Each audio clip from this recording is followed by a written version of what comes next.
Bird of paradise ने सांप की उतरी हुई खाल से अपनी टहनी को इतना चमकाया कि वह शीशे जैसी दिखने लगी। यह कोई बेकार का काम नहीं था, बल्कि अपनी होने वाली साथी के लिए तैयार किया गया एक खास मंच था। लेकिन सिर्फ सुंदर मंच बना लेने से बात नहीं बनती, उसे एक साफ सुथरा और आकर्षक डांस फ्लोर भी तैयार करना था। इसलिए वह जंगल में इधर उधर दौड़ता रहा और जमीन पर पड़े सूखे पत्तों और टहनियों को बड़ी मेहनत से साफ करने लगा। एक भी पत्ता वह छोड़ना नहीं चाहता था, क्योंकि मादा पक्षी कभी भी गंदे और बिखरे हुए मंच पर नहीं आती। यहाँ तक कि रास्ते में आने वाले छोटे छोटे ठूंठ भी उसने तोड़ दिए और बेकार की घास को जड़ से उखाड़ फेंका। पेड़ से अगर कोई नया पत्ता गिरता तो उसकी नीली चमकदार आंखें उसे तुरंत देख लेती और वह उसे भी हटा देता। जब मंच पूरी तरह तैयार हो गया तब बारी आई रिहर्सल की। मादा पक्षी बहुत ज्यादा चुनिंदा होती है, इसलिए उसे अपने हर कदम और हर मूवमेंट को बिल्कुल परफेक्ट बनाना था। इसी दौरान एक मादा पक्षी वहाँ निरीक्षण करने पहुँच गई। नर पक्षी को लगा कि शायद उसकी किस्मत खुलने वाली है, लेकिन अफसोस मादा को उसका मंच ज्यादा पसंद नहीं आया। वह मुड़कर जाने लगी और जाते जाते उसकी एकमात्र सफाई करने वाली चीज यानी सांप की खाल भी साथ ले गई। दिल टूट गया, लेकिन हौसला नहीं टूटा। अगली बार किस्मत आजमाने के लिए उसने अपने मंच को और बेहतर बनाने का फैसला किया। वह जंगल से कुछ लाल रंग के फल लेकर आया और उन्हें बड़े प्यार से मंच पर सजाने लगा। सजावट पूरी करने के बाद भी उसे लगा कि कुछ कमी है। तब उसने एक सुंदर गुलाबी फूल ढूंढा और उसे भी मंच पर रख दिया। अब सब कुछ परफेक्ट था, बस किसी खास मेहमान का इंतजार था। कुछ ही समय बाद एक दूसरी मादा पक्षी वहाँ आ पहुंची। नर पक्षी की खुशी का ठिकाना नहीं रहा। वह उत्साह से 2 कदम आगे बढ़ा और उसकी आंखों में साफ दिख रहा था कि वह मादा को कितना पसंद करता है। इस बार मादा उड़कर नहीं गई, वह आराम से उस चमकदार जगह पर बैठ गई जिसे नर ने इतनी मेहनत से तैयार किया था। यह देखकर साफ था कि उसे मंच पसंद आया है। प्रदर्शन शुरू होने से पहले नर पक्षी ने बड़े सम्मान के साथ झुककर उसका स्वागत किया, जैसे कह रहा हो यह पूरा प्रदर्शन सिर्फ तुम्हारे लिए है। फिर उसकी नीली आंखें सुनहरी हो गईं और प्रकृति के सबसे शानदार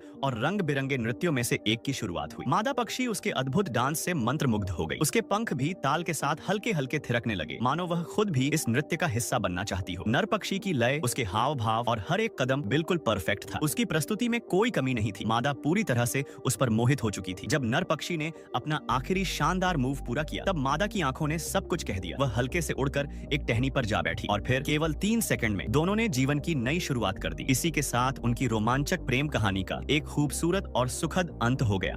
बर्ड